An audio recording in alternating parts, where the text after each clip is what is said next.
நீங்க ப்ரொஃபஷனலி ஒரு பைலட் இல்லையா? ஆமா. எப்படி உங்க கவனம் இந்த அஸ்ட்ராலஜி பக்கம் திரும்பிச்சு? இந்த அஸ்ட்ராலஜிங்கிறது ஒரு ஒரு ஒரு அற்புதமான ஒரு இன்ட்ரெஸ்டிங் ஒரு ஏரியா. ஃபீல்டு இது. அது பார்த்தீங்கன்னா நம்மளுடைய பழைய ஜோதிட முறைகள்ல எந்த வருடம் என்ன நடக்கும், ஆமா ஆமா, எந்த நேரத்துல அது நடக்கும், எந்த கிரக சேர்க்கையினால் இதெல்லாம் நடக்குங்கிறதெல்லாம் ஒரு ஜாதகத்தை நம்ம எடை போடுறதுக்கு பார்த்தீங்க அப்படின்னா இந்த 5ஆம் அதிபதி தான் ரொம்ப முக்கியம். ஒரு மனிதனுக்கு எவ்வளவு தூரம் கிரகங்கள் நல்லா அமைஞ்சு பிரயோஜனம் இல்லை, அவனுக்கு அந்த தசை நடக்கணும். நல்ல தசைகள் சாரம் பெற்ற கிரகங்களுடைய தசை நடக்காம போச்சுன்னா 5இல் நின்றவன் வந்து சுயசாரம் வாங்கி அந்த கிரகசாரத்துல மற்ற கிரகங்கள் நின்றுச்சுனாலுமே பிரபல யோகம். அஸ்ட்ராலஜி வந்து அதனுடைய பயன் ஒண்ணு இருக்கு, அற்புதமான ஒரு பயன் கொடுக்கக்கூடியது. இப்ப இந்த 5ஆம் அதிபதியை எப்படி ஆக்டிவேட் பண்ணலாங்கிறது ஒரு ஜஸ்ட் இதுக்கு வந்து பைசா எதுவும் செலவு இல்லை, கிடையாது. ரிஷபராசி ரிஷபலக்கம். ஆமா, ரிஷபத்துக்கு வந்து என்னன்னா இந்த துளசி, பச்சை பயிறு, பசுமையான வீட்டுல வந்து மிதுன ராசி மிதுன லக்னத்துக்கு 5ஆம் இடத்தை பலப்படுத்தணும். ஆமா, மிதுன ராசி மிதுன லக்னம் எப்படி 5ஆம் வீடு சுக்கிரன், வைஃப வந்து கடகராசி கடக லக்னத்துக்கு 5ஆம் இடத்தை பலப்படுத்தணும். கடகராசி கடகம் வந்து சிம்ம லக்னத்து சிம்ம ராசி. சிம்மத்துக்கு வந்து குரு, நீங்க குரு வழிபாடு. ஐயா சுகமே சொல்லுயா. வணக்கம். கிட்டத்தட்ட ஒரு வருஷம் ஆயிருக்குங்க ஆமா நம்ம நேர்காணல் பண்ணி. ஆனா நிறைய நேர்கள் கேட்டுட்டு இருந்தாங்க, எப்போ வர கூட போறீங்க, எப்போ வர கூட போறீங்க, பைலட் சார் எப்போ கூட போறீங்கன்ட்டு. ஏன்னா இப்ப புதுசா வந்து நேர்கள் தெரியாது நீங்க யாருன்னு சொல்லிட்டு. சரி, நீங்க ப்ரொஃபஷனலி ஒரு பைலட் இல்லையா? ஆமா. எப்படி உங்க கவனம் இந்த அஸ்ட்ராலஜி பக்கம் திரும்பிச்சு? இல்ல, நான் பைலட் ஆவேன் அப்படிங்கிறத என்னுடைய ஜாதகத்தை நான் பார்க்கறது மூலமா தானே நான் தெரிஞ்சுக்கிட்டேன். ஓ, அதுக்கு முன்னாடியே வந்து அடியன் வந்து ஒரு ஜோதிடர் தான். ஜோசியம் வந்து நான் என்னுடைய காலேஜ் டேஸ்ல இருந்து நான் ப்ராக்டிஸ் பண்ணுறேன். ஒருத்தர் வந்து இந்த ஜோசியமெல்லாம் பொய் அப்படின்னு சொல்லிட்டு தான் அதில் என்ன ஒருத்தர் சொன்னார், அதை முதல்ல படிங்க, அப்புறம் தான் அதில் என்ன இருக்குது அப்படிங்கிறது தெரியும், தெரியாமல் எந்த விஷயத்தையும் விமர்சனம் பண்ண வேண்டாம்னு ஒரு பெரியவர் சொன்னார். அவர் சொல்கிறத கேட்டது சரி, நம்ம அதில் என்ன இருக்குன்னு படிக்க போய் தான் நான் எனக்கு இந்த இது வந்து எவ்வளோ தூரம் உண்மையாக வேலை செய்யுது, எப்படி ஒர்க் ஆகுது, இம்ப்ளிமெண்டேஷன் எப்படி இருக்குது, நம்ம பண்ணோன்னா அதில் எப்படி ரிசல்ட்ஸ் வருது, இதெல்லாம் நான் வந்து ஒரு ரிசர்ச் ஒரு மைண்ட் செட்டில் தான் அதை லேர்ன் பண்ணவே ஆரம்பித்தேன். உண்மை உண்மை உண்மை. அப்புறம் தான் அது தெரிஞ்சது, சரி இது வேலை செய்யுது அப்படின்றது. அவர் பெரியவர் சொன்னது இது கிடையாது, போய் கிடையாதுட்டு. அது மூலமாக தான் என்னுடைய ஜாதகத்தை வந்து நான் பார்த்து, இப்போ எனக்கு ராகு சுக்கிரனுடைய நட்சத்திரத்தில் இருக்குது, வாகன கிரகத்துடைய சம்பந்தமாக இருக்குது, இது மாதிரியெல்லாம் இருக்கிறத பார்க்க வாய் கிரகங்கள் வந்து சேர்ந்துருக்கு, ராகுவோட சம்பந்தம் இருக்குது. இதெல்லாம் பார்க்கும்போது சரி, நம்மளோட இது பெரிய வாகனத்தில் லக்ஸூரியஸ் வாகனம் நம்ம வந்து போகணும் அப்படின்ட்டு. நான் ஆக்சுவலாக டெக்ஸ்டைல் படித்தேன். அப்புறமா வந்து நான் எம்காம் எம்காம் பண்ணிவிட்டு அப்புறம் அது ஒர்க் பண்ணிட்டு இருக்கும்போது இது தெரிஞ்சுது எனக்கு. சரி, இப்படி இருந்தால் பெரிய ஒரு வாகனத்துக்கு நம்ம ஒர்க் பண்ணணும் அப்படிங்கும்போது தான் நான் ஆயாட்டா படிக்க ஆரம்பித்தேன். அப்புறம் நான் ஏர்லைன்ஸுக்கு ஒர்க் பண்ணேன், வெளிநாட்டில் ஒர்க் பண்ணேன், அப்புறம் டிக்கெட்டிங், அப்புறம் ஏர்லைன்ஸில் வந்து ஒர்க் பண்ணேன். அப்போது இந்த இதில் வந்து ரொம்ப டீப்பாக போக ஆரம்பிச்சிட்டேன். அஸ்ட்ராலஜிலையும் சரி நம்ம ஒர்க், ஏன்னா நமக்கு அந்த மாதிரி காமிச்சது கரெக்டாக அந்த இடத்துல நம்ம கொண்டு வந்து நிறுத்திடுச்சு அப்படிங்கும்போது அதுக்கு அதோட சேர்ந்து இந்த மேனிஃபெஸ்ட் பண்ணுறது, இந்த அஸ்ட்ராலஜிங்கிறது ஒரு ஒரு ஒரு அற்புதமான ஒரு இன்ட்ரெஸ்டிங் ஒரு ஃபீல்டு இது. அது பார்த்தீங்கன்னா இதில் வந்து பிரஷ்ன சாஸ்திரம் இருக்குது, முந்தனை அஸ்ட்ராலஜின்னு சொல்லி உலகியல் ஜோதிடம் இருக்குது, எப்போ மழை வரப்போகுது, எப்போ என்ன சம்பவங்கள் நடக்க போகுது, இது மாதிரி நிறைய பிரான்ச்சஸ் இதுக்குள்ள. நியூமராலஜி அப்படின்னு போனாலும் சரி, ப்ராக்டிக்கலாக எதெல்லாம் சரியாக வரும். நமக்கு இன்னும் ஒரு 600 வருஷம் கழிச்சு ஒரு சம்பவம் நடக்கும்னு சொன்னால் நானும் நீங்களும் இருக்க போகிறது. இப்போ நிறைய பார்த்தீங்கன்னா ப்ரிடிக்ஷன்ஸில் நிறைய பேர் வந்து கொண்டாடக்கூடிய ப்ரிடிக்ஷன்ஸாக இருக்குன்னா நாஸ்ட்ராடமஸோடது, வாங்காவோடது அப்படிலாம் சொல்லுவாங்க. இதில் சில இது பார்த்தீங்கன்னா நாஸ்ட்ராடமஸோட ஏதாவது ஒரு அக்யூரசி போகும். சில சமயம் வந்து அந்த அவங்க சொல்கிறதெல்லாம் பார்த்தீங்கன்னா இந்த வருஷத்தில் வந்து நெருப்பு மழை பெய்யும், இந்த வருஷம் வந்து பூகம்பம் வரும், இது எல்லா வருஷமும் நடக்கிறது. அப்போ இது ஒரு அஸ்ட்ராலஜராக நம்ம வந்து பார்த்தீங்கன்னா நம்மளுடைய பழைய ஜோதிட முறைகளில் எந்த வருடம் என்ன நடக்கும், ஆமா ஆமா, எந்த நேரத்தில் அது நடக்கும், எந்த கிரக சேர்க்கையினால் இதெல்லாம் நடக்குங்கிறதெல்லாம் அதெல்லாம் பார்க்கும்போது அவங்க இந்த அந்த மாதிரி வெளிநாடுகள் இருக்கக்கூடிய ப்ரெடிக்ஷன்லாம் பார்த்து நம்ம அசந்து போறதை விட இதை பார்த்தா நீங்க பிரமிச்சு போயிடும். உண்மை, பஞ்சாங்கத்துல போட்டு. அப்ப இதெல்லாம் வந்து ஃபேசினேட்ஸ் மீ. அது இதுக்குள்ள போனா அது வந்து ஒரு ஒன்வே சார். அஸ்ட்ராலஜிங்கிறது இது உண்மையிலேயே ஒரு விருப்பெருப்பு இல்லாம ஒரு வன்மம், ஏதோ ஒரு கட்சியையோ இல்ல மதத்தையோ சார்ந்திருக்கேன், எனக்கு அது பிடிக்கும், அப்படி இருக்கும்போது இது வேற ஏதோ ஒரு கட்சியோ சார்ந்த மதத்தை சார்ந்தவங்களோ இல்ல வேற யாரும் இப்படியெல்லாம் நினைச்சுக்கிட்டு அதுக்குள்ள போனா, நான் ஏதோ வேற ஒரு கொள்கை பிடிப்புக்குள்ள அப்படி போனோம்னா இது வந்து இதுல ஒரு குறையாதான் தெரியுது. அதுல அது குறை இருக்கு, இந்த குறை இருக்குன்னு சொல்லி. இப்ப சாய் சார் இருக்கீங்க, உங்களை எனக்கு பிடிக்கலன்னு சொல்லிட்டா நான் வந்து அதை நீங்க எது செஞ்சாலும் நான் ஒரு குறை சொல்லிடுறது. அப்படி அதை பார்க்காம அதுல இருக்கா இல்லையான்னு ஒரு இன்ட்ரெஸ்டா போகும்போது அதுல அது ஒரு ஒன்வே. அதுல அவ்வளவு விஷயங்கள் இருக்கு, கடல்லாம் இருக்கு. அதுலயும் இந்த நேரத்தினுடைய துல்லியம் வந்து பாத்தீங்கன்னா எந்த நிமிஷம் வந்து விக்கெட் விடுக்கும். ஒருத்தர் ஒரு கேபி எல்லாம் பாத்தீங்கன்னா யாரு ஜெயிப்பா, டெஸ்ட் மேட்ச்ல யார் ஜெயிப்பா, டெஸ்ட் மேட்ச்ல வந்து டிரா ஆகுமா, இந்த மாதிரியான கேள்விகளுக்கெல்லாம் துல்லியமான பலிதங்கள் இதெல்லாம் சொல்லிட்டு போயிருக்காரு. அதே மாதிரி ஒரு குருமூர்த்தி குருஜி, அவரும் வந்து 311 ஃபார்முலால நிறைய விஷயங்களுடைய அக்யூரசி லெவல் எல்லாம் பார்த்தீங்கன்னா பயங்கரமா இருக்கும். ஸோ இதெல்லாம் நம்ம பார்த்து நம்ம படிக்கும்போது இப்போ அவங்க போட்ட ஒரு கோடில் தான் நம்மளே ரோடு போட்டுட்டு இருக்கோம். அதுக்கு மேலே நம்மளால என்ன பண்ண முடியும் ஃபார்முலாவை? இன் ஃபியூச்சர் வந்து நிறைய பேர் இதை ஓவர் கம் பண்ற மாதிரி அஸ்ட்ராலஜிக்கலா ப்ரூவ்டு மெத்தட்ஸை கொண்டு வரலாம். அதுக்கு தான் நீங்க வந்து முகநூல் பக்கத்துல, உங்க முகநூல் பக்கத்துல எதையும் மறைச்சு போடுறதே கிடையாது. அப்படியே ஓப்பனா போட்டுறீங்க, கத்துக்கிறவங்க கத்துக்குங்கன்னு போட்டுறீங்க. நீங்க யாரு கத்துக்கிட்டாலும் அதை சொல்லியும் கொடுக்குறீங்க. அதுக்கே ஒரு பெரிய மனசு வேணும். இது என்னன்னா, இப்ப நிறைய பேருக்கு வந்து ஒரு விஷயத்த வந்து ஜோதிட ரீதியாக ஒரு விஷயம் இருக்கும்போது இது ஒரு மூடத்தனமான ஒரு நம்பிக்கை போல் இருக்கு, இதுலலாம் சும்மா ஜென்ரலா சொல்றதுதான் போல் இருக்கு அப்படிலாம் நினைக்கிறாங்க. இப்ப அவங்கள வந்து என்னன்னா, நம்ம அவங்க ஒவ்வொருத்தங்கிட்ட போய் நிரூபிக்க வேண்டியது அவசியம் இல்லை, நிரூபிச்சுட்டு இருக்க வேண்டியது. ஆனா இப்ப இந்த மாதிரி ஆர்வம் இருக்கிறவங்க என்ன இருக்குன்னு தெரிஞ்சுக்கலாம்னு சொல்லி வராங்க பாருங்க, அவங்க அதை ட்ரை பண்ணுவாங்க. அதுதான் நமக்கு தேவை. நிச்சயமா. அவங்க கொஞ்சம் வந்து இதுல நிஜமா என்னதான் இருக்குன்னு பார்ப்போம். நிச்சயமா என்ன இது ஒர்க் அவுட் ஆகுமோ, இல்ல அவர் சொல்லி எனக்கு நடந்துருச்சு, அந்த ஜோதிடர் சொல்லி நடந்துச்சு, இதை சொல்லி நடந்துச்சு, இப்ப நானே அதை கத்துக்க முடியுமா, அப்படி போறாங்க பாருங்க. அப்ப அவங்களுக்கு இது மாதிரி அவங்க ஒர்க் அவுட் பண்ணி நிறைய பேர் வந்து ஹாப்பியா எனக்கு ரிப்ளை பண்ணும்போது எனக்கு அந்த ஹாப்பினஸ் வந்து டபுள் ட்ரிபிளா போகுது. அதான் நேற்று இரவு நம்ம பேசிக்கிட்டு இருக்கப்போ அதுதான் நான் உங்கள்கிட்ட கேட்டேன் ஐயாட்ட. எனக்கு கிட்டத்தட்ட ஒரு 4 மாசமா கூப்பிட்டு இருக்கீங்க, இல்ல இப்ப வர முடியல, கொஞ்சம் வேலையா இருக்குன்னு சொல்லிட்டு இருந்தீங்க. நேற்று இரவு பேசிட்டு இருக்கோம், ஐயாட்ட கேட்டேன், ஐயா 2007 ஒருத்தருக்கு ப்ரெடிக்ட் பண்ணிருக்கீங்க, இப்ப 2024 இவ்வளவு வருஷம் உங்களை கூப்பிடல, மின்தா நேற்று கூப்பிட்டு உங்களை சொல்லியிருக்காரு இந்த மாதிரி ஒரு விஷயம் நடந்துங்க, நீங்க நினைச்சு கூட பார்க்க முடியல, அடிக்கடி கிள்ளி பார்த்துக்கிட்டு இருக்கேன், அந்த சம்பவத்தை நம்ம உறவுகள் சொல்லுங்க ஏன்னு சொல்லி கூப்பிட்டேன், வாங்க பேசலாம் அப்படின்னீங்க. உண்மையிலேயே நான் மாலை போட்டு நிறைய கோயில் போயிட்டு வந்ததுக்கு அப்புறம் நடந்த ஒரு பெரிய விஷயம் நீங்க வந்ததுங்க, அந்த விஷயத்தை உறவுகள் சொல்லுங்க. அதாவது நம்ம அதுல அந்த பர்டிகுலர் டாபிக் என்னன்னா, 5ஆம் அதிபதி. ஒரு ஜாதகத்தினுடைய பலமே இப்ப வந்து பைலட்டுக்கு என்ன கேட்பாங்கன்னா, எத்தனை ஹவர்ஸ் ஃபிளைட் பண்ணிருக்கீங்க அப்படின்னு கேட்பாங்க. அதை வச்சுதான் அவரை வந்து அதே மாதிரி 2 ஜோதிடர் பேசிக்கிறாங்க அப்படின்னா, அவருக்கு 2ஆம் இடம் பலமா இருக்கா, வாக்கு பலிதம் இருக்கா. இந்த வாக்கு பலிதம் ஒரு ஜோதிடருக்கு இருக்கு அப்படின்னு சில சமயம் வந்து அவருக்கு நாலேஜ் கம்மியா இருந்தாலும் கூட அவருடைய அந்த வாக்கு சித்தியானது ஒர்க் அவுட் ஆகும். இந்த மாதிரி எல்லாம் இருக்கு. அவர் சொல்லி ஒரு ப்ராக்டிஸ் ஆனது, அவருக்கு அந்த டைட்டில் ஸ்பான்டேனியஸா வர்றதுன்னெல்லாம் அந்த இம்பாக்ட் எல்லாம் இருக்கும். இது மாதிரி என்னன்னா, ஒரு ஜாதகத்தை நம்ம எடை போடுறதுக்கு பார்த்தீங்க அப்படின்னா இந்த 5ஆம் அதிபதி தான் ரொம்ப முக்கியம்.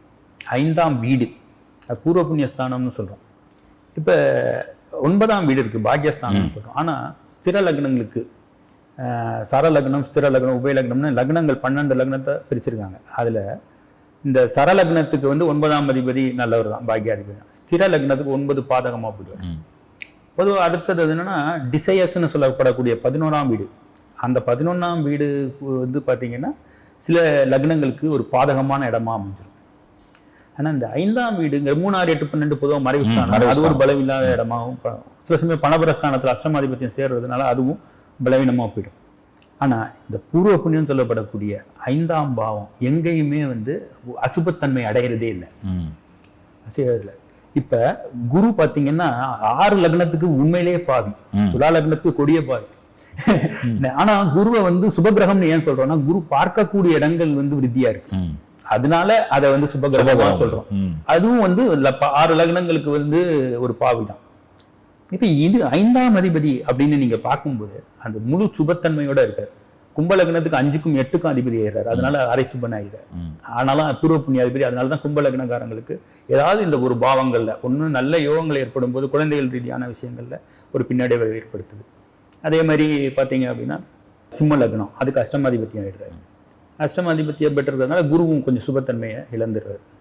இந்த மாதிரி இருக்கு. ஆனா 5ஆம் வீடு ஒரு அங்க நின்ன கிரகத்தின் நட்சத்திரத்தை சரியா ஒரு கிரகம் வாங்கி தசை நடத்திச்சுன்னா போதும். உத்தரகாலாமிரதத்துல காளிதாசன் சொல்ற விஷயம் என்னன்னா, ஒரு மனிதனுக்கு எவ்வளவு தூரம் கிரகங்கள் நல்லா அமைஞ்சு பிரயோஜனம் இல்லை, அவனுக்கு அந்த தசை நடக்கணும் அப்படின்னு சொல்றாரு. அது ஜனன ஜாதக ரீதியா பேசும்போது, இந்த ஜனன ஜாதகம்னு எடுத்துக்கும் போது கிரகங்களுடைய இது வந்து தசநாதன் வம்சோதரியில நடக்கிற அந்த தசை வந்து நடக்கணும். அப்ப அந்த சுபபலன் நல்ல ஒரு யோகமான தசை, சுக்கிரன் பலம் பெற்று இருக்கு, ஆனா தசையே வராது அப்படின்னா அதனால நமக்கு எந்த பிரயோஜனம் இல்லாம போயிடும். அதுதான் அவர் சொல்றாரு, காஷ்மீர்ல வந்து கழுதைகள் குங்குமப்பூவை சுமப்பது போல நல்ல தசைகள் சாரம் பெற்ற கிரகங்களுடைய தசை நடக்காம போச்சுன்னா அதனுடைய பலன் வந்து இல்லை. இந்த 5ஆம் அதிபதி உங்களுக்கு எதனால நீங்க இறுக்கி பிடிச்சிக்கலாம். அப்ப அவர் வந்து சிம்ம லக்னத்துல இருந்தார். சிம்ம லக்னத்துக்கு வந்து பாத்தீங்கன்னா அந்த 3வது இடத்துல கிரகம் சனி, 3ல சனி, புதன் எல்லாமே சித்திரை நட்சத்திரத்துல இருக்கு. இந்த செவ்வாய் எங்க இருக்காரு, 4ஆம் வீட்டுக்கு சுகஸ்தான அதிபதி செவ்வாய்னா 5ல இருக்கு. இந்த சித்திரை சாரத்துல இத்தனை கிரகம் வாங்கியிருக்கு பாருங்க. குருதசை வரைக்கும் சிரமப்பட்டாரு. இந்த சனி வந்ததுல இருந்து அவருக்கே தெரியல, அவரே என்ன இதுலாம் நம்ம வாழ்க்கையில நடக்குமா அப்படின்ட்டு. அந்த 5ஆம் அதிபதி நட்சத்திரத்தை எத்தனை கிரகம் ஒருத்தருடைய ஜாதகத்துல வாங்கியிருக்கோ அது பலம். முதல் பலம் அது. ஒரு ஜாதகம் வேலை செய்யறதுக்கு நிறைய ஃபேக்டர்ஸ் இருக்கு. ஆனா யோகங்கள் கண்டுபிடிக்கிறது வந்து குறைந்த ஒரு இதே மாதிரி ஒரு நடிகர் ஒருத்தர், அவர் பாத்தீங்கன்னா அவர் சிம்ம லக்னம், சுக்கிரனும் புதனும் கூடி 5ல 5வது வீட்லயே. அந்த புதன் வந்து தன்னோட சேசாரம் வாங்கி 5வது வீட்லயே இருக்கு. 5ல் நின்றவன் வந்து சேசாரம் வாங்கி அந்த கிரகசாரத்துல மற்ற கிரகங்கள் நின்றுச்சுனாலுமே பிரபல யோகம். தொழில் கிரகம் பலம் பெற்றிருக்கு, தனாதிபதியோட சேர்ந்திருக்கு. தனாதிபதியும் 3 கிரகத்தோடையும் 10 தொழில் கிரகத்தோட சம்பந்தமாகி பூர்வ புண்ணியஸ்தானத்தில் நிற்குது. இதோடைய இளவு அறிவு கொட்டுற மாதிரி பணம் கொட்டுறது. இது அந்த மாதிரி தான் நமக்கு கிரக அமைப்புகள் இருக்கும்போது ஒருத்தர் ரொம்ப ஸ்ட்ரெயின் பண்ணிக்காமலே வாழ்க்கையில வந்து முன்னுக்கு வருது. இப்போ அந்த 5ஆம் பாவத்தை ஆக்டிவேட் பண்றது, 5ஆம் பாவத்தை வந்து நல்லா வச்சுக்கிறது. 5ஆம் பாவர் வந்து சிலமும் கெட்டு போயிருந்தா கூட சுபபலனை செய்யறதை நான் பார்த்திருக்கேன் அனுபவத்துல. நிறைய ஜோதிடர் ஒத்துக்கிறக்கூடிய விஷயம். 5ஆம் பாவாதிபதி கெடக்கூடாது, எங்கேயும் கெடக்கூடாது. கெட்டே போயிருக்கு அப்படின்னாலும் பெரிய அசுப பலனா அவனுக்கு சொல்லக்கூடாது. அப்படிங்கிறது ஒரு அனுபவம், ஜோதிடத்துடைய ஒரு அனுபவம். அந்த பையன் வந்து உங்களை பாக்குறப்போ, நம்ம நேற்று பேசிட்டு சொன்னீங்க ரொம்ப கஷ்டப்பட்டு ரொம்ப சிரமமான நிலையில இத்தனைக்கு டிப்ளமா முடிச்சவர் லோட் மேனா வேலை பார்த்துட்டு இருந்தாரு.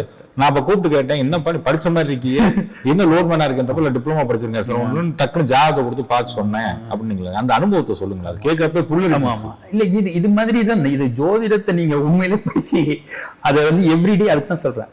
அதை வந்து நீங்க எந்த ஒரு விருப்பம் இல்லாம நீங்க அதை படிக்கணும். அதான் ரொம்ப முக்கியம்.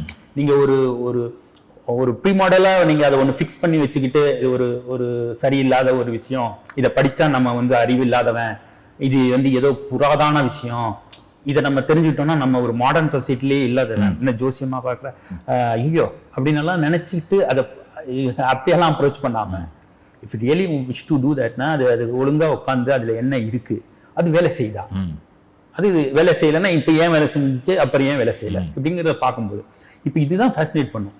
நீங்க அதை பார்த்துட்டு அவர் வந்து இவ்வளவு வருஷம் கழிச்சு சொல்றாருல்ல, அவரே அதை நினைச்சு பார்க்கலாம். ஆமா ஆமா நீங்க வந்து நீங்க யோசிச்சு பாருங்களேன், லோன் மேனா இருக்கிற பார்த்து ஜாதகத்தை வந்துட்டு நீ ஊரா பறக்க போறப்ப உனக்கு கம்பெனி கூட்டு போய் தாளாட்ட போகுது, பணம் லட்சக்கணக்கில் சம்பாதிக்க போறேன்னு சொன்னா அன்னைக்கு லோன் மேன்.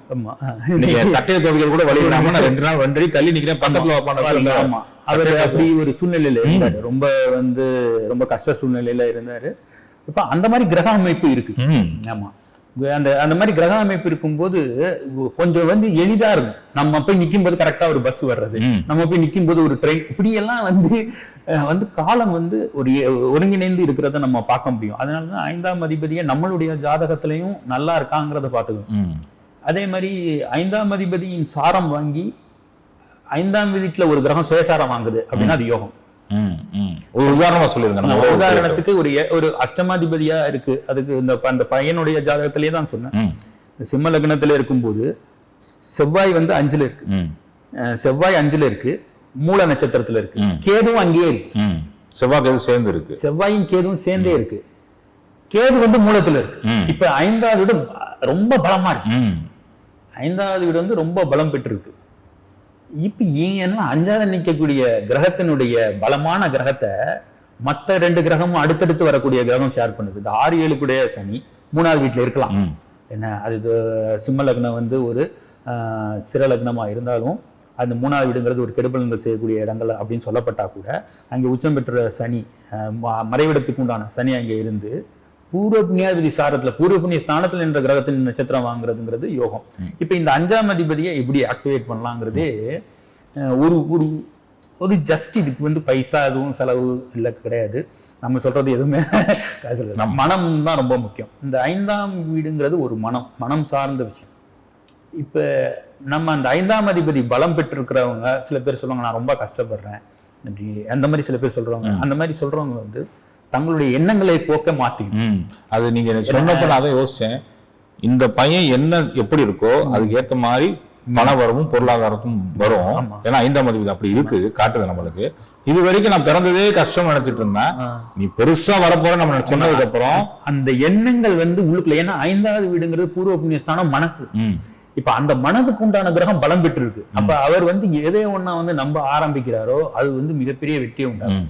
நான் இவ்வளவுதான், நான் அப்படி ஆயிடுவேன், இப்ப ஒன்றும் சரியில்லை, நமக்கு எங்க இப்படிலாம் நினைக்கிறவங்களுக்கு ஜென்ரலாவே அந்த மாதிரி இருக்கிறவங்க வந்து சைக்கலாஜிக்கலா வந்து ஒரு அப்லிப்மெண்ட் இருக்காது வாழ்க்கையில. அது என்ன கிரகங்கள் இருந்தாலுமே என்ன தசை நடத்தினாலும் அதுக்குதான் வந்து 3ஆம் அதிபதி பொதுவா நல்லா இருக்கணும். ஊக்கம் இருக்கிறவங்களுக்கு தான் ஊக்கமுடையான் ஒளி. ஜோசியம்னா சார் என்னன்னா அது வந்து ஒரு ஸ்கேன் ரிப்போர்ட் மாதிரி, எக்ஸ்ரே மாதிரி. கை எங்க உடைஞ்சிருக்கு இல்ல எங்க சரியில்லை அப்படிங்கறத அதை பார்க்கலாம். பார்த்துட்டு அதே வைத்தியம் கிடையாது, அது உங்களுக்கு ஒரு வழிமுறை. ஜோசியத்தையும் அதே மாதிரி பொழுதைக்கும் வந்து எல்லாத்துக்கும் தொட்ட 90க்கும் வந்து நம்ம இப்போ ஜோதிடத்தை நோக்கி போறோம்னா, அதாவது நமக்கு பாதை தெரியறதுக்கு முன்னாடி வெளிச்சத்தை பிடிச்சிட்டு போனோம்னா, நமக்கு வந்து ஒரு விளக்க பிடிச்சிட்டு போனோம்னா நமக்கு பாதை தெரியும்.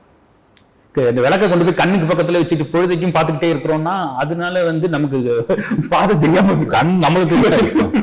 ஸோ அஸ்ட்ராலஜி வந்து அதனுடைய பயன் ஒன்று இருக்கு, அற்புதமான ஒரு பயன் கொடுக்கக்கூடியது. நமக்கான பாதைகளை நம்ம தெளிவுபடுத்திக்கலாம். நம்ம எது பார்க்க வேண்டிய விஷயங்களுக்கெல்லாம் சரிவர அதை பார்த்து அட்ஜஸ்ட் பண்ணிக்கலாம், ஒரு முன்கணிப்புகளை ஏற்படுத்திக்கலாம். அதை வந்து ஒரு அந்த மாதிரி பயன்படுத்தணும்.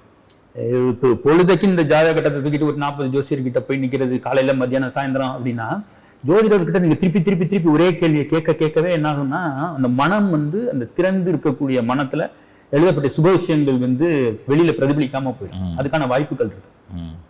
சைக்கலாஜிக்கல் ஒரு கனெக்டிவிட்டி அஸ்ட்ராலஜிக்கு இருக்கு. அப்ப அந்த பூர்வ புண்ணிய 5ஆம் வீடுன்னு சொல்றேன்ல, அந்த இப்ப மேஷ ராசி மேஷ லக்னக்காரங்க சிம்பிளா 5வது வீடுக்கு ஆக்டிவேட் பண்றதுக்கு அந்த சூரியனை காலையில கும்பிடுறது, இல்லை கும்பிடலாம் வேணாம், அந்த வெயில்ல நின்றுட்டு வர்றது. ஏன்னா எனக்கு கடவுள் நம்பிக்கை இல்லை, ஆனா ஜோசியத்தை நான் ப்ராக்டிஸ் பண்ணாத அதுக்கு ட்ரை பண்றேன் அப்படின்னு சொல்றவங்களுக்கு வந்து இது ஒரு நல்லது. நம்ம வந்து காலையில சூரியன்ல நிக்கலாம். ஏன்னா 5ஆம் வீடு வந்து சூரியன். ஐப்பசி மாதங்கள்ல கவனமா இருந்தது. ஆமா, ஐப்பசி மாதங்கள்ல அதே மாதிரி ரிஷபத்துக்கு வந்து என்னன்னா அந்த துளசி, பச்சை பயிறு, அந்த பசுமையானது. ஏன்னா 5வது வந்து புதனுக்கு இருக்கு. அந்த இடங்கள் வந்து பசுமையான வீட்டுல வந்து தோட்ட வேலைகள் செய்யலாம், தோட்டத்துக்கு பக்கத்துல இருக்கலாம், செடிக்கு பக்கத்துல இருக்கலாம். இது எல்லாமே பூர்வ புண்ணியத்தை ஏற்படுத்தும். 5வது வந்து குழந்தைங்கள்னு சொல்றாங்க, குழந்தைங்களோட நீங்க வந்து எனர்ஜியை ஸ்பெண்ட் பண்ணலாம். அவங்களை if it make them happy, இது நம்ம குழந்தைங்கள எந்த குழந்தையா இருந்தாலும் நம்ம வந்து அது வந்து உங்களுக்கு டெஃபினட்டான ஒரு இது ஹாப்பினஸா கொடுக்கும். அந்த 5ஆம் இடத்தை பலமாக்கும். அதுல என்ன செலவு இருக்கு? இதுல செலவு ஒண்ணுமே இல்லையே. இது வந்து ஜென்ரலா இதெல்லாம் பிராக்டிக்கலா நீங்க செய்யலாம். நிச்சயமா. சரியா, ஜோதிடம் இல்லை அப்படிங்கறதுலாம் இல்லைன்னா கூட இதை வந்து ஒரு காரணமா செய்யும் போது அதுக்கான நல்ல பலன்கள் நடக்கிறத பார்க்கலாம். நிச்சயமா. மிதுன ராசி மிதுன லக்னத்துக்கு 5ஆம் இடத்தை பலப்படுத்தணும். ஆமா, மிதுன ராசி மிதுன லக்னம் எப்படி 5வது வீடு சுக்கிரன். ஒய்ஃபை வந்து ஹாப்பியா வச்சுக்காங்க, எங்கேயாவது கூட்டிட்டு போயிட்டு வாங்க, சின்னதா செலவு பண்ணுங்க, கிஃப்ட் கொடுங்க. பெண்களுக்கு கிஃப்ட் கொடுக்கறது, ஒய்ஃபுக்கு, பெண் குழந்தைகளை வந்து சந்தோஷமா வச்சுக்கிறது, இந்த மாதிரி பண்ணும்போதே அது சக்சஸ் கொடுக்கும். அதே மாதிரி நீங்க சென்ட் அடிச்சுக்கிறது, பர்ஃப்யூம்ஸ் யூஸ் பண்றது, இது எல்லாமே 5வது வீடு வந்து ஆக்டிவேட் பண்ணும். மிதுனம் ராசி, மிதுன லக்னமா இருக்காங்க, இதெல்லாம் ஒரு அவுட்லைன் ஒரு விஷயம் தான். இது வந்து ஒரு டீப் அஸ்ட்ராலஜி அப்படி இல்லை இது. இப்ப சில பேர் கேட்கலாம், இப்போ 5ஆம் அதிபதி எனக்கு சுக்கிரன் கெட்டு போச்சு சார், நான் யூஸ் பண்ணலாமா? யூஸ் பண்ணுங்க, அதெல்லாம் ஒன்றும் பிரச்சனை இல்லை. 5ஆம் அதிபதி நான் சொல்லல, சாஸ்திரம் சொல்றது 5ஆம் அதிபதி கெட்டு கடந்தாலும் யோகம் செய்யும் சொல்றாரு. யோகமே செய்யலாம்னா கூட நமக்கு பாதகத்தை செய்யாம வந்து அந்த கிரகம் வந்து நம்மளுக்கு காப்பாற்றும். ஸோ ப்ராக்டிக்கலா அஸ்ட்ராலஜி ரொம்ப சிம்பிளா நம்மளால யூட்டிலைஸ் பண்ற மாதிரி பண்ணி எப்படி இருக்குன்னு ட்ரை பண்ணிப்போம். இதை காசு பணம் போட்டு செலவு பண்ண வேண்டிய அவசியம் ஒன்று. நிச்சயமா. கடகராசி கடக லக்னத்துக்கு 5ஆம் இடத்துல கடகராசி கடகம் வந்து கடற்கரையோரம் நடங்க. 5வது வீடு வந்து கடலும் நீரும் சேர்ற இடம். தீவுக்கு போய் சுற்றுலா போயிட்டு வரலாம், டூர் போயிட்டு வரலாம், ஏதாவது ஒரு தீவுக்கு பக்கத்துல போயிட்டு வரலாம். இந்த மாதிரி செய்யும் போதே அந்த 5th ஹவுஸ் வந்து ஒர்க் அவுட் ஆகும். அதே மாதிரி ஜிம்முக்கு போகலாம். 5வது வீடு வந்து அது ஜிம்மு ரெலவெண்டா இருக்கிறது. அது வந்து செவ்வாயுடைய வீடா இருக்கு. அப்ப நீங்க வந்து உங்களோட ஹெல்த் வைஸா நீங்க பாத்துக்கிறதுக்கு அதுக்கெல்லாமே கடகத்துக்கு வந்து அது ரொம்ப ஹெல்ப்ஃபுல்லா இருக்கும். நிச்சயமா. நம்ம 3 டிப்ஸ் கொடுத்தா நச்சன் கொடுத்துறோம், அவங்க யூஸ் பண்ணி பாருங்க. ஆமா, சின்ன நமக்கு எவ்ரிடே லைஃப் ஸ்டைலுக்கு. இப்ப நம்ம அந்த சுக்கிரன் வந்து மிதுனத்துக்கு சொல்றோம், அட்லீஸ்ட் நீங்க வந்து ஒய்ஃபை திட்டாமலோ இல்ல வந்து பெண்களுக்கு ஏதாவது இது செய்யாமலோ, அது ஜெனரலா செய்ய, அது கடமை, நம்மளோட கடமை. ஜோதிட ரீதியாக அட்லீஸ்ட் அது ஜஸ்ட் யூ டு இட். ஆமா. சிம்ம லக்னத்து சிம்ம ராசி. சிம்மத்துக்கு வந்து குரு. நீங்க குரு வழிபாடு, உங்களோட டீச்சரை போய் பாருங்க, டீச்சரோட உட்காந்து பேசுங்க, சந்தோஷமா பேசுங்க. அதே மாதிரி என்னன்னா வீட்டுல மஞ்சள் பொருளை யூஸ் பண்ணுங்க. அதாவது ஈரோட்ல விளையிற மஞ்சள் இருக்குல்ல, அதை வந்து ஒரு ஆன்டிபயோட்டிக் மாதிரியான இதை வந்து யூட்டிலைஸ் பண்றது. நல்ல காரியங்களாவே பேசுங்க. அடுத்தவங்களுக்கு வந்து நல்லதே. குரு வந்து 5ஆம் வீட்டுக்கு இருக்கு. அப்ப நீங்க சுப பலனை அடுத்தவங்களுக்கு சொல்லும்போது உங்களுக்கு சுப பலன். நீங்க உட்காந்து டிஸ்கஸ் பண்றப்ப சொன்ன மாதிரி பல்லாவரத்துல வந்து படுத்து கிடக்குறப்ப என்னடா கொசு கடிக்குது, நம்மள எவ்வளவு மக்கள் கஷ்டப்படுறாங்கன்னு அதே பல்லாவரத்துல குரு வீடு கொடுத்தான்னு சொன்னீங்கல்ல. ஆமா, அந்த அது வந்து காரணம் என்னன்னா, குரு நீங்க குரு அகத்தியரா இருக்கட்டும் அல்லது வந்து எந்த தெய்வம் முதல்ல நீங்க வந்து அதுக்கான இறைவனை வணங்கும் போது நீங்க நமக்காக வேண்டதை விட அடுத்தவங்களுக்காக நீங்க வேண்டுதல் வைக்கும் போது அதனுடைய இம்பாக்ட் வந்து நல்லா இருக்கும், அதோட ரிசல்ட்டும் நல்லா இருக்கும், நமக்கும் நல்லது நடக்கும். நல்லது வந்து நல்லவங்க நல்லா இருந்தா போதுங்க. நிச்சயம். அப்ப அவங்க குரு வழிபாடு பண்ணணும், டீச்சர்ஸை பார்த்து பேசணும், முடிஞ்சா அவங்கள்ட்ட ஆசீர்வாதம் வாங்கிக்கணும். ஆமா, மிச்சம் அவங்க யார குருவா நினைக்கிறாங்களோ அவங்களுக்கு ஸ்பெசிஃபிக்கா டீச்சர்ஸ். நமக்கு வந்து பாருங்க சார், இருக்கிறதுலயே வந்து ஒரு அற்புதமான ஆத்மாக்கள் யாருன்னு கேட்டீங்கன்னா வாதியார்கள் தான், டீச்சர்ஸ் தான், குருமார்கள். நம்ம வந்து இன்னைக்கு இந்த ஏரோப்ளைனை ஓட்டுறோமோ, ஏதோ போறோம், இல்ல வந்து ஒரு உயர்ந்த ஒரு இடத்துல எல்லாம் இருக்கோம். ஆனா அந்த நமக்கு 8ஆம் கிளாஸ் எடுத்த டீச்சர் வந்து 8th அதே ஸ்கூல்ல இருக்காரு, அதே இடத்துல இருக்காரு. நம்ம அவர் ஒரு ஏணிப்படியா தான் நம்ம ஏறி நம்ம மேல போயிட்டோம். அப்ப அந்த அவங்கெல்லாம் ஒரு நம்ம நல்லா இருக்குன்னு சொன்னா அவங்கெல்லாம் ரொம்ப சந்தோஷப்படுறாங்க. அப்ப அவங்கள வந்து நம்ம ஒரு உதாசீனம் பண்றது, ரொம்ப கிண்டல் பண்றது, வாத்தியார் டீச்சிங் ப்ரொஃபஷனல் ஒரு வாத்தியாரை கிண்டல் பண்றதெல்லாம் வந்து அதெல்லாம் ஒரு இந்த செயலே கிடையாது. அதனுடைய விளைவுகள் வந்து ரொம்ப தவறானதா போயிடும். அப்ப அந்த வாத்தியார டீச்சர்ஸை போய் பார்க்கணும், டீச்சர்ஸோட பேசலாம், எப்படி இருக்கீங்க என்ன ஏதுன்னு கேட்கலாம். அப்ப அவங்களுடைய அந்த சுபத்தை அந்த ஒரு பாசிட்டிவ் எனர்ஜி இருக்கு பாருங்க, அது பெரிய பிளெஸிங்ஸ். ஒரு பையன் சொன்னாரு, சார் எங்க அப்பா அம்மா அந்த கொரோனால இறந்து போயிட்டாங்க, எனக்கு ரொம்ப தனிமையா இருக்கேன், எனக்கு அவர் குரு வலுத்த பையன், உங்களுக்கு பிடிச்ச வாத்தியார் ஒருத்தர் இருப்பாரு போய் பாருங்க. ஆமா சார் எனக்கு என்னோட வாத்தியார் ரொம்ப பிடிக்கும், போயிருங்கன்ட்டு. அவர் ஹி வாஸ் டோட்டலி ஹாப்பி. அவங்க 2 பேரும் இப்ப வந்து இருக்காங்க. அவருக்கு வந்து அவருடைய ஃபேமிலியில அவங்க வைஃப் இறந்து போயிட்டாங்க, குழந்தைங்க அவர் பக்கத்துல இல்ல. இப்ப இவர் இருக்காரு, அந்த குரு இருக்காரு. இது மாதிரியான சம்பந்தங்கள் தான் அது ஒரு புண்ணியம். இது மனிதாபிமானம், ஜோதிடம், நீங்க அதை எப்படி ஸ்பிரிச்சுவாலிட்டி அதெல்லாமே சொல்லலாம். இதெல்லாம் நம்ம சொல்லும் போது கெட் வந்து அந்த கனெக்டிவிட்டி வந்து ஒர்க் ஆக ஆரம்பிச்சிடும். 5ஆம் அதிபதி. நிச்சயமா.